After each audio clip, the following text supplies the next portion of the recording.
대한민국 중심 채널 KBS 1라디오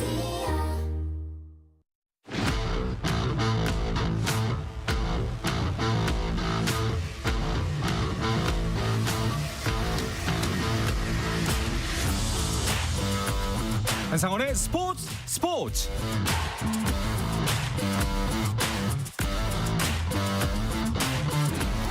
스포츠가 있는 저녁 어떠신가요? 아나운서 홍주연입니다. 한상원 아나운서의 휴가 일정 관계로 오늘부터는 제가 이 시간 함께하게 됐습니다.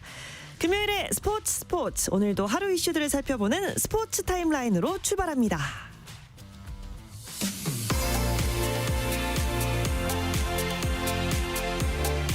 잉글랜드 프리미어리그 토트넘의 손흥민이 친선 경기를 위해 팀 동료들과 함께 고국 팬들을 찾았습니다. 홍콩 투어를 마친 토트넘 선수단은 전세기를 타고 인천공항을 통해 입국했고, 손흥민은 양민혁과 함께 대형 태극기를 펼치고 가장 먼저 입국장에 들어섰습니다. 이 소식은 잠시 후에 자세하게 전해드립니다. 수영 세계선수권대회 남자 계영 800m 예선에서 우리나라 대표팀이 7분 4초 68의 기록으로 전체 16개 참가국 중 3위를 차지하며 상위 8개 나라가 겨루는 결승에 올랐습니다. 결승전은 1시간 정도 후인 9시 39분에 펼쳐집니다.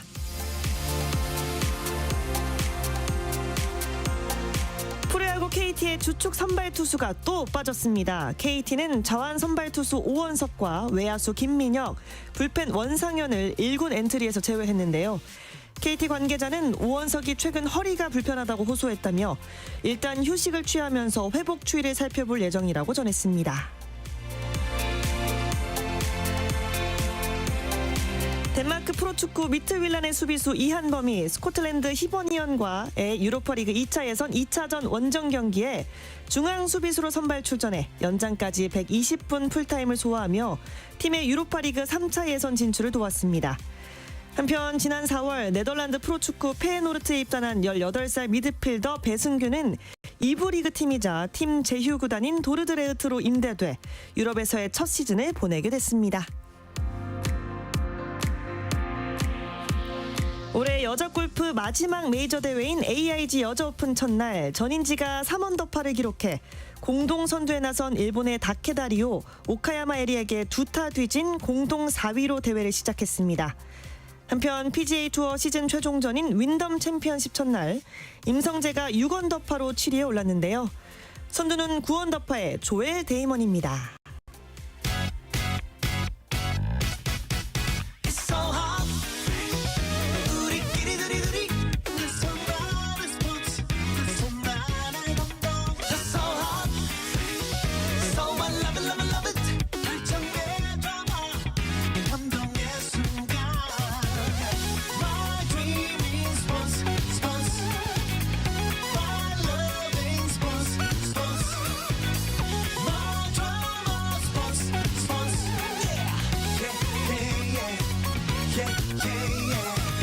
스포츠.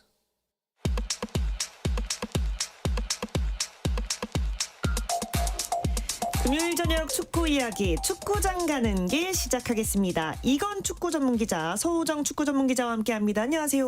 네, 안녕하세요. 이건입니다. 안녕하세요. 소정입니다. 반갑습니다. 오늘 잘 부탁드립니다. 네, 잘 부탁드리겠습니다.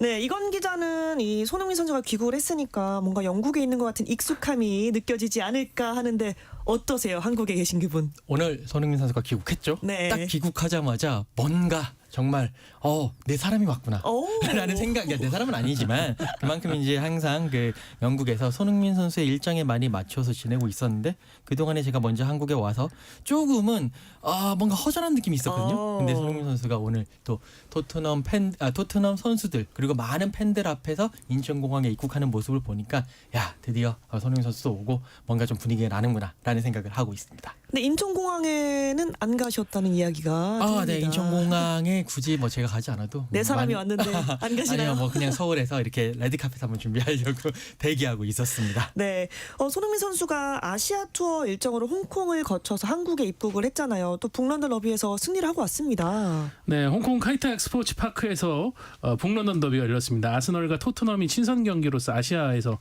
맞대결을 펼치게 됐는데요. 승리는 토트넘이었습니다. 전반 45분 사르 선수의 결승골이 이날 경기에서 유일한 득점이었고요.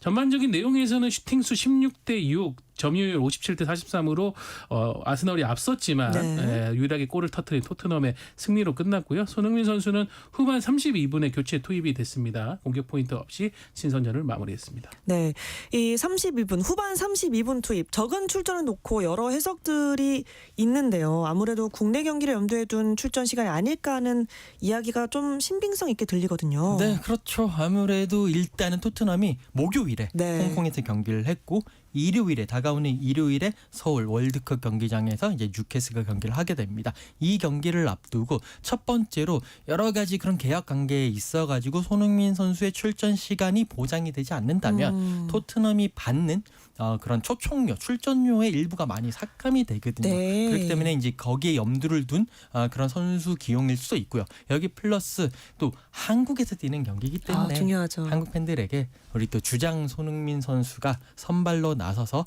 멋지게 뭐 풀타임까지는 아니더라도 60분, 70분 이상 뛰는 모습을 보여주는 게 중요하기 때문에 그런 체력 안배 때문에라도 홍콩 경기에서는 잠깐 쉬어가는 모습을 보여줬습니다. 네, 아무래도 요새 이제 핫한 게 또 손흥민 선수의 거취가 아닐까 싶어요. 그래서 아무래도 이 출전 시간을 포함해서 정말 작은 것 하나에도 좀 의미를 부여하는 게 아닐까 싶거든요. 네, 손흥민 선수 이적설은 지금 뭐 1년이 넘게 항상 뜨거운 네. 화두에 있는 그런 내용인데, 자, 과연 이번 아시아 투어가 손흥민 선수가 토트넘 소속으로 치르는 마지막 스케줄이 될 것인가? 지금 MLS 북미 메이저 사커죠.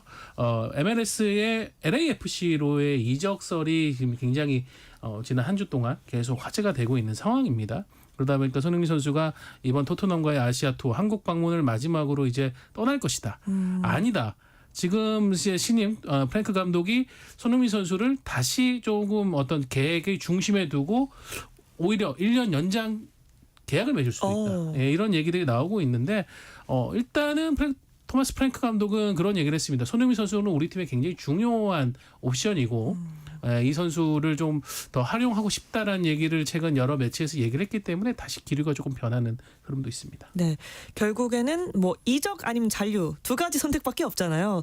이 안에 손흥민 선수의 뜻에 달려 있다 이런 이야기가 많거든요. 그렇게 봐야 할까요? 아무래도 이 손흥민 선수의 이적 혹은 잔류를 놓고 여러 가지 많은 이해관계자들이 있을 겁니다. 하지만 손흥민 선수가 토트넘에서 차지하고 있는 위상 그리고 이때까지 보여준 것을 봤을 때 손흥민 선수의 뜻이 가장 큰 그런 결정에 있어서 몫을 차지한다라고 볼 수가 있고요. 뭐 현지 매체에서도 지금 LAFC와 뭐 손흥민 선수 간의 협상이 좀 진전 중이다라고 이야기를 했지만 결국에 선택은 뭐 다니엘 레비 회장도 내리겠지만 손흥민 선수가 가겠다 안 가겠다 그리고 만약에 가게 된다면 언제 간다 아니면 재계약을 하겠다 모든 것은 손흥민 선수의 마음에 달려 있고 아직까지는 손흥민 선수가 이제 서울에 도착을 했기 때문에 지금 밥 먹고 있다고 하더라고요. 네, 그렇기 때문에 그 밥을 먹고 조금 더 생각을 해봐야 되지 않을까 싶습니다. 한국인은 밥심이니까요. 네. 일단 토트넘 대 뉴캐슬과의 경기를 좀 마음껏 즐기고 좋은 모습 팬들에게 많이 보여주고 그리고 나서 어떤 발표가 있을지를 좀 기다려보는 수밖에 없겠네요. 네, 아까 전에 이건 기자가 얘기했다시피 이번 한국 방문 같은 경우에는 손흥민 선수의 참가 여부에 따라서 토트넘이 가져가는 대전료가 완전히 크게 차이가 납니다. 네. 그때 토트넘도 일단 이번 일정까지는 무조건 손흥민 선수하고 함께 해야 된다라는 것은 뭐 기정사실화돼 있었었고요. 그래서 오늘 손흥민 선수가 인천국제공항을 통해서 입국을 하면서 또 팀메이트죠, 후배 양민혁 선수와 함께 태극기를 들고 나란히 서면서 한국 미디어 팬들의 환대를 받는 모습도 나왔는데, 일단 뭐 손흥민 선수 뭐 이번 방한 기간 중에 갑자기 뭐 본인의 거취에 대해서 직접 입장을 밝힌다 그러지는 않을 것 같아요. 네. 이번 기간 동안에는 토트넘 소속으로서 최선을 다해서 뉴캐슬과의 경기에서 뛰면서 또 한국 팬들에게 인사를 할 것 같고요. 뭐 유로파 리그 우승 트로피도 또 자랑을 하지 않을까 생각이 됩니다. 양민혁 선수 잠깐 언급하셨는데 뉴캐슬전에서 볼 수 있겠죠? 네, 아무래도 그럴 가능성이 높을 것 같습니다. 지금 프리시즌에 양민혁 선수가 토트넘에 돌아왔죠. 그리고 1군 경기는 그 루턴 타운과의 경기에서 약 한 15분 정도 뛰었는데 네. 그때 아주 좋은 모습을 보여줬어요. 네. 그리고 이제 홍콩에서 열린 그 아스널과의 목요일 경기에서는 뛰지는 못했는데 아무래도 이 모든 것이 양민혁 선수가 뉴캐슬전에서 뛰기 위한 포석이 아닌가. 특히나 양민혁 선수와 지금 뭐 포지션 경쟁을 하는 선수 중에 유망주라고 할 수 있는 마이키 무어 선수가 오늘 조금 전에 레인저스로의 그 임대 1년 임대가 이제 또 결정이 났거든요. 네. 그렇기 때문에 조금 더 양민혁 선수가 이번 뉴캐슬전에서 뛸 수 있을 것 같고 그렇게 된다면 손흥민 선수, 양민혁 선수 그리고 뉴캐슬에서 뛰고 있는 우리 또 어린 선수 박승수 선수까지 잘하면 3명의 한국인 선수가 이렇게 뛰고 있는 모습을 저는 좀 봤으면 좋겠네요. 그러니까요. 사실 한국 팬들 입장에서는 그 모습을 본다는 것 자체가 되게 의미가 있는 거잖아요. 그럴 수 그럼요. 있었으면 참 좋겠습니다. 그리고 홍콩에서 있었던 아스날과의 경기를 통해서 이 토트넘은 어떤 변화가 좀 감지됐다고 볼 수 있을까요? 네, 토마스 감독은 이번 여름에 새롭게 영입한 선수죠. 모하메스 쿠두스 선수를 이제 오른쪽 측면에 배치를 했고 네. 또 손흥민 선수가 주로 뛰는 이제 왼쪽 측면에는 오도베르 선수를 배치했는데 두 선수가 굉장히 활발하게 측면 공격을 이끌어주면서 좀 낮은 점유율, 적은 찬스에도 불구하고 위협적인 장면을 계속 이끌어냈습니다. 최종적으로 득점은 이제 사르 선수가 넣긴 했는데 그런 부분 측면에서의 어떤 역동성을 통해 가지고 상대를 공략하려고 하는 부분이 기본적으로 이 토마스 감독의 큰 게임 모델이 아닌가라는 부분은 좀 확인할 수 있지 않았나 싶고요. 근데 그렇다고 보면은 그 플랜 안에는 분명히 손흥민 선수의 역할이나 가치도 있을 것 같다라는 네. 생각이 들어서 아직까지 손흥민 선수의 거치에 대해서 뭐 떠나야 된다 말아야 된다 요거는 아직 단정하기 이른 것 같습니다. 네. 그리고 뉴캐슬은 이미 팀 K리그와의 경기가 있었습니다. 국내 팬들을 좀 만나서 좋은 모습 또 팬들이 굉장히 좋아했잖아요. 네, 그저께 이제 30일이었죠. 그 수원 월드컵 경기장에서 팀 K리그와 이제 격돌을 했는데 일종의 K리그 올스타전의 일환으로 네. 격돌을 했습니다. 뉴캐슬이 근데 그렇게 못할 줄 몰랐어요. 팀 K리그가 너무 잘하더라고요. 그러니까요. 경기 전체적인 그런 내용이라든지 그리고 또 뭐 그런 적응력이라든지 이런 부분에 있어가지고도 팀 K리그가 상당히 좋은 모습 보였고 결국 팀 K리그가 김진규 선수의 결승골에 힘입어서 1대0으로 승리를 했는데 뉴캐슬 선수들이 조금 팀 K리그 선수들을 좀 얕본 게 아닐까 싶을 정도로 경기를 너무 이제 상대가 잘하니까 약간 짜증나는 모습도 보여준 것 같아요. 뉴캐슬의 그 앤서니 고든 선수가 또 우리 그 팀 K리그의 또 박진섭 선수와 이렇게 신경전을 펼치는 모습도 보여주면서 약간 뭐 뉴캐슬 선수들은 경기에서도 지고 경기력도 안 좋고 매너까지 진 게 아닌가라는 평가도 좀 받고 있습니다. 조금 아쉬운 네. 모습이 있었습니다. 앞서 언급했지만 저희가 양민혁 선수, 손흥민 선수, 박승수 선수가 다 나왔으면 좋겠다 이런 얘기를 했잖아요. 젊은 선수들 양민혁 선수와 박승수 선수의 맞대결을 좀 기대하시는 분들이 많을 것 같아요. 네, 양민혁 선수는 이제 1년 전 이맘때에 토트넘 행이 결정됐지만 강원에서 이제 지난 시즌까지 다 보내고 나서 네. 겨울에 이제 토트넘으로 합류를 했고요. 그러고 나서 이제 QPR로 임대를 갔었습니다. 지금은 다시 이제 토트넘 소속으로서 팀에서 계속 가느냐 아니면 다른 이제 기회를 찾느냐의 상황이지만 일단 여기 투어에서는 토트넘 유니폼을 입고 뛰게 될 거고요. 박승수 선수는 이번 여름에 이제 뉴캐슬로 합류한 네. 선수죠. 두 선수는 이제 양민혁 선수 한 살 더 많고 박승수 선수는 2007년생으로 아주 어린 선수인데 이번에 이제 뉴캐슬과 팀 K리그의 친선전에서 후반 37분 교체 투입돼서 짧은 시간 뛰었지만 어떻게 보면 가장 강렬한 임팩트를 보여준 뉴캐슬 선수였다라는 평가를 받을 정도로 좋은 돌파 슈팅 장면을 보여줬었거든요. 그래서 박승수 선수에 대한 뭐 에디 하우 감독의 기대감도 상당히 좀 올라간 기대 이상이다라는 그런 네. 얘기까지 나올 정도였으니까 그래서 한번 그 K리그를 놀라게 한 두 이제 원더보이들이 이제는 토트넘 그리고 뉴캐슬 유니폼을 입고 경기장에 뛰는 모습을 한번 보고 싶습니다. 네, 나중에 친선 경기 이후에 정말 이 프리미어 리그에서 맞대결하는 모습을 봐도 정말 뜻깊겠다 이런 생각이 듭니다. 그리고 어제는 바르셀로나와 K리그의 서울 경기, K리그 서울의 경기가 있어서 큰 관심을 모았습니다. 이 이야기는 잠시 쉬었다 돌아와서 자세하게 나누겠습니다.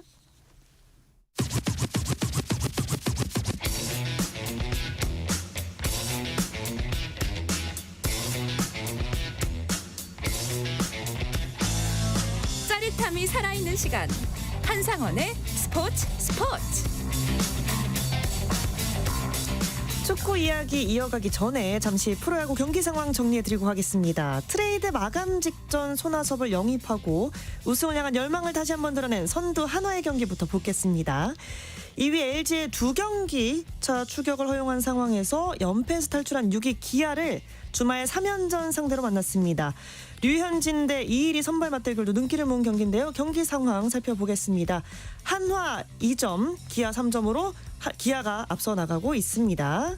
2위 LG의 경기도 보겠습니다. 호라도의 삼성을 상대하고 있는데요. 이 경기는 현재 4대2 LG가 앞서 나가고 있습니다. 3위를 굳건히 지키고 있는 롯데는 키움과의 주말 3연전을 시작했는데요. 롯데 타선이 선발 알칸타라의 공을 어떻게 공략할지가 관건이겠죠. 2대 0으로 키움이 앞서 나가고 있습니다. 이어서 SSG 대 두산의 경기 함께 살펴보죠. 김광현 대 곽빈의 선발 대결로 시작된 이 경기 4대 2로 SSG가 앞서 나가고 있습니다. 마지막으로 연패에 빠진 KT가 NC를 상대로 분위기 반전을 노리는데요. 경기는요 3대 5 NC가 이기고 있습니다. KT 연패 탈출 가능할지 끝까지 지켜보시기 바랍니다.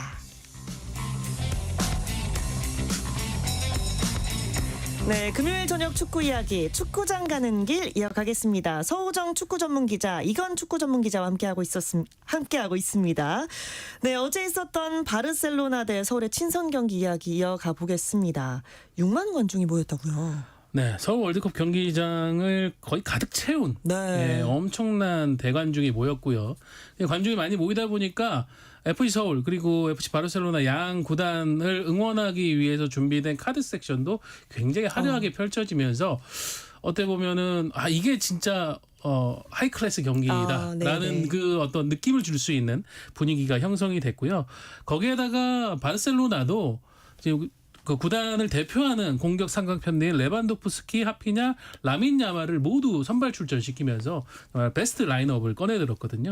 그러면서 아주 멋진 승부가 됐고 서울도 링가드를 비롯해서 팀이 꺼낼 수 있는 최상의 선발 라인업으로 맞보를 놨습니다. 네, 그야말로 골잔치가 터졌습니다. 두 자릿수 10골이나 터졌어요. 네, 뭐 그냥 그 7대 3으로 일단 바르셀로나가 이겼는데 뭐 야구한 거 아니냐라고 할 정도로 정말 많은 골이 터졌고 10골이 터졌다는 얘기는 축구 경기가 90분이잖아요. 9분마다 한 골씩 터져 나오는. 그러네요. 그러니까 관중분들 경기장을 가셔서 본 관중분들은 정말로 골은 원 없이 봤다라 말씀을 드릴 수가 있을 것 같고 특히나 바르셀로나 같은 경우에는 야말, 토레스 멀티골을 넣었고 또 가비가 1골 1도움을 넣으면서 FC 바르셀로나가 왜 세계 최강의 팀 중에 하나인지를 확실하게 보여줬고요. 그리고 또 FC 서울도 바르셀로나 상대로 3골을 넣는데 3골이 다 멋지게 들어갔거든요. 그런 모습 보면서 FC 서울의 저력도 상당하다. 우리 K리그의 자존심을 지켰다라는 그런 평가를 듣고 있습니다. 네. 그리고 이 경기가 야말에 대한 관심이 굉장히 큰 경기였잖아요. 네, 이 선수 뭐 2007년생 한국으로 따지면 고3에 해당하는 어린 선수인데 이미 이제 전 세계 최고 선수의 어떤 척도가 되는 발롱도르 투표에서도 탑5 안에 들어갈 수 있는 이미 10대 17살, 18살이지만 월드 클래스에 올라 있는 선수인데 이날 바르셀로나의 득점 이제 3개 득점에 직접적으로 관여를 했습니다. 네. 레반도프스키 선제골 장면에서는 완벽한 플레이에 의해서 골대를 맞추는 슈팅을 레반도프스키가 밀어넣으면서 선제골이 터졌고 그 뒤에도 야말이 2골을 더 터트리는 그런 모습이 나왔는데 뭐 장면마다 왜 이 선수가 어떤 새로운 슈퍼스타로 지금 전 세계 축구의 주목을 받고 있는지를 보여줬고요. 특히 이 측면에서 야말과 맞붙었던 FC 서울의 김진수 선수 같은 경우에는 뭐 월드컵을 뛰는 그런 느낌이었다. 친선전이었지만 그 정도로 굉장히 좀 강도 높은 상대의 압박이라든가 공격 시도에 힘들었는데 우리한테 정말 큰 도움이 될 것 같다라는 감상을 남겼습니다. 네, 경기 자체는 굉장히 재밌었고요. 이 경기를 떠나서 바르셀로나의 팬 서비스, 뭐 경기 태도에 대한 이야기는 어떻게 나오고 있습니까? 바르셀로나가 말이죠. 일단은 스타 선수들인데도 불구하고 한국에 도착해가지고 팬들을 대하는 여러 가지 태도, 팬 서비스라든지 또 뭐 훈련에 임하는 태도라든지 이런 부분도 상당히 정말 진심이다라는 것도 느낄 수가 있었고요. 사실 또 이런 경기 같은 경우에는 좀 경기를 하다가 이 템포가 떨어지면서 경기를 대충 하는 경우가 있을 수 있거든요. 아무래도 뭐 친선 경기니까요. 그렇죠. 그런데 바르셀로나 선수들은 이 경기에서도 모든 것을 쏟아부으면서 7골을 넣으면서 정말 이 팬들에게 우리는 축구의 진심이다라는 걸 보여주면서 호평을 받았습니다. 네, 이제 바르셀로나 대구로 갑니다. 네, 바르셀로나는 한국에서 이제 한 경기를 더 치릅니다. 네. 대구로 이동해서 대구 FC를 상대로 또 대구 스타디움이라는 거대한 경기장을 아마 많은 관중들이 채울 것으로 보이는데요. 그래서 바르셀로나는 이제 육로를 통해 가지고 이제 대구 쪽으로 이동을 해가지고 거기서 하루 머물고 준비를 한 뒤에 대구 FC와 일정을 치르고 이제 유럽을 다시 돌아가게 됩니다. 네, 너무 더운데 대구 괜찮을까요? 대구 출신이시잖아요, 기자님. 네, 뭐 제가 대구 출신이긴 한데 얼마 전에도 잠깐 대구를 갔다 왔는데 확실히 덥긴 덥더라고요. 더워요. 그런데 지금 서울이 덥기 때문에 대구랑 만만치 않기 때문에 이 FC 바르셀로나 선수들 서울에서 이미 더위에 대한 적응을 했습니다. 대구 가서도 그렇게까지 덥다라고는 못 느낄 것 같아요. 뭐 전국이 다 더우니까요. 뭐 대구라고 특별히 덥겠습니까? 근데 더위도 더위지만 일단 대구 FC의 상황이 좀 답답하고 갑갑해서 여유가 있을까요? 경기를 즐길 수 있는? 네, 지금 대구 FC가 K리그 1 최하위 12위인데요. 11위 이제 수원 FC와는 승점차가 무려 11점이나 나는. 네. 지금 뭐 벌써부터 대구 팬들은 강등이 유력하다라면서 약간 마음의 준비를 하고 있는 네, 그런 네. 상황이거든요. 그러니까 이런 분위기 속에서 과연 FC 바르셀로나와 친선전을 하는 게 좀 그런 좋은 분위기, 즐길 수 있는 분위기가 형성이 될 것인가에 대한 우려가 있고요. 실제로 지금 대구 FC 주장이자 에이스인 세징야 선수가 팀 K리그 소속으로 뉴캐슬과 경기를 가졌는데 끝나고 나서 믹스존 인터뷰에서 솔직히 지금 타이밍에 부담이 되는 건 사실이고 그렇게 썩 좋은 분위기는 아닐 것 같지만 그래도 선수 입장에서 최선을 다하겠다라는 얘기를 했습니다. 말씀하신 것처럼 2부 강등에 대한 이 우려가 너무 큽니다. 팬분들은 마음의 준비를 할 정도예요, 지금. 네, K리그 1에서는 최하위가 그냥 다이렉트 강등입니다. K리그 2로 강등을 하는데 말씀해 주신 것처럼 지금 대구가 11위인 수원 FC와의 승점차가 11점까지 벌어졌기 때문에 여기서 뭔가 특단의 대책이 없으면 안 되는데 지금 상황이 쉽지가 않고 특히나 김병수 감독이 부임하고 난 이후에도 8경기 동안 승리가 없습니다. 이런 상황이 정말 대구 팬들 그리고 대구 선수들의 그런 분위기 여러 가지 그런 것들을 조금 뒤처지게 하는 그런 모습입니다. 네. 팬들과의 간담회도 있었다면서요.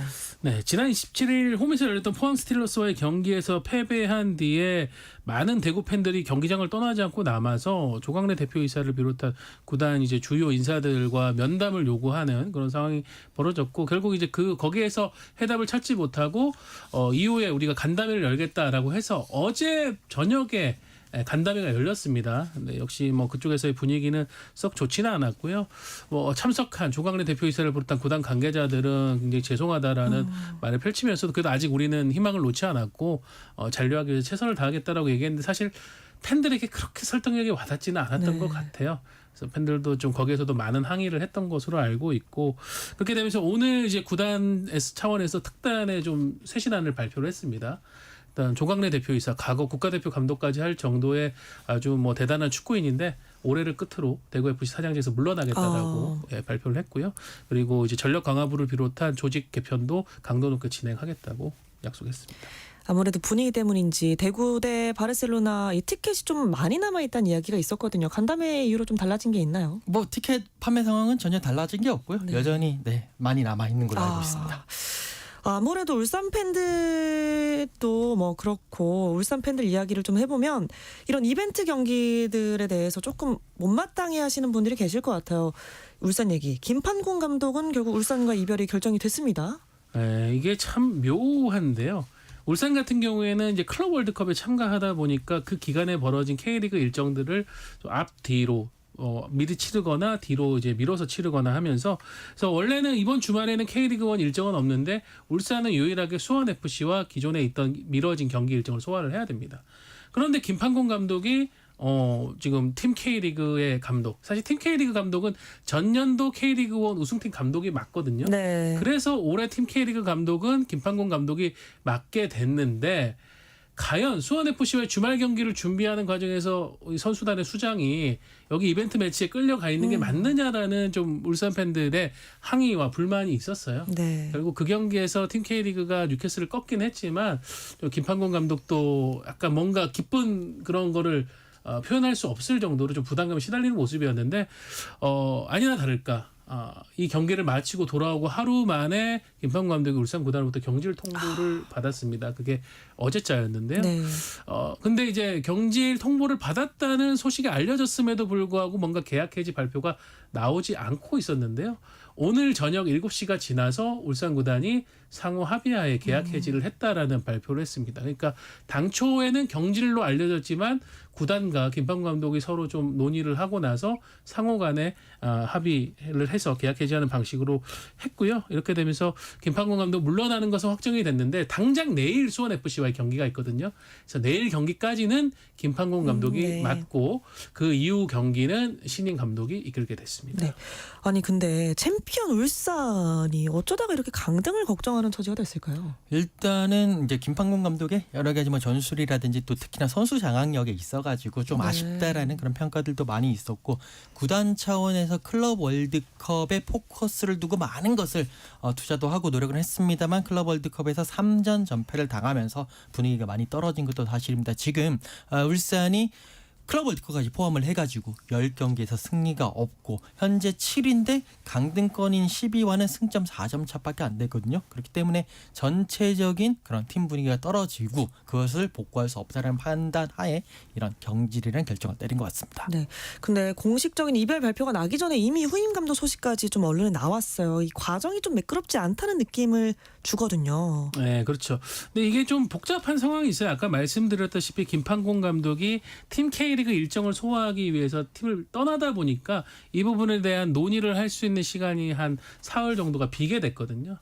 그런 상황에서 울산은 먼저 새로운 신인 감독으로 데려오고 싶은 신태용 전 네. 인도네시아 대표팀 감독과 접촉을 했고 어느 정도 이제 양자 간의 합의를 이룬 상황에서 김판곤 감독에게 경질을 통보하는 상황이 됐습니다. 그래서 이런 부분에 대해 가지고는 조금 순서가 뒤바뀌었다, 좀 예의가 부족했다라는 지적이 있고요. 이 부분에 대해서 울산 구단도 좀 어느 정도는 인정을 하고 오늘 김판곤 감독에게 좀 사과를 하면서 그러면서 최종적으로 상호 합의하에 해지가 이루어졌다고 하거든요. 울산은 일단은 신태용 감독을 이제 새로운 사령탑으로 내정한 상황입니다. 다음 주에 아마 공식적으로 부임을 하게 될 것 같은데 신태용 감독이 이제 새로운 코치진 구성을 마치고 팀으로 들어오게 된다면은 좀 빠른 상황 빠르게 새로운 분위기를 형성할 수 있도록 준비를 해야 되겠습니다. 네. 그리고 내일 수원 FC와의 경기가 있습니다. 울산이 내일까지는 김판곤 감독이 맞는다는 것 같은데 내일 경기에 대해서 좀 얘기를 해주시죠. 네, 뭐 이게 원래는 클럽 월드컵 때문에 이제 원래 열리려고 했던 경기가 연기된 경기고요. 만약에 이 경기 울산이 놓치게 되면요, 지금 10위까지 떨어질 수 있는 상황이기 때문에 네. 쉽지 않은 상황이 될 겁니다. 네. 정말 심각해지겠네요. 이 경기를 놓친다면 정말 팬분들 단단히 화가 나실 것 같은데요. 네, 뭐 김판곤 감독의 고별전인데 결과에 따라 가지고는 좀 그 고별전이 아름답지 않은 모습도 될 수 있을 것 같고요. 반대로 원정팀이 수원FC는 지금 여름 이적 시장 이후에 3연승, 파죽의 3연승 행진을 달리면서 지금 다이렉트 강등권에서 벗어나고 있습니다. 그래서 이번 경기 승리하게 되면은 순위를 10위로 올리게 되고 이제는 뭐 6위 광주와의 승점 차도 4점까지 줄이게 되거든요. 그래서 김은중 감독과 수원FC는 희망을 향해서 또 내일 굉장히 적극적인 모습을 보여줄 것 같습니다. 네. K리그 또 일정은 좀 쉼없이 이어질 것 같은데 간략하게 또 어떤 일정들이 있을까요? 네, 뭐 K리그 2 경기가 또 7경기 네. 열립니다. 이 경기들 지금 계속 뭐 이런 순위 경쟁 펼치고 있는데요. 무엇보다도 선두인 인천, 수원이 또 원정 경기를 떠나기 때문에 이 경기들에서 얼마만큼의 성적을 내는지가 가장 중요할 것 같습니다. 네. 이 이야기 끝으로 금요일 저녁의 축구 이야기 축구장 가는 길을 마치겠습니다. 이건 기자, 서우정 기자와 함께했습니다. 고맙습니다. 감사합니다. 감사합니다. 네, 주말 스포츠는 저녁 9시 20분부터 함께하실 수 있고요. 저는 월요일 저녁 8시 30분에 다시 돌아옵니다. 아나운서 혼주연이었습니다. 스포츠.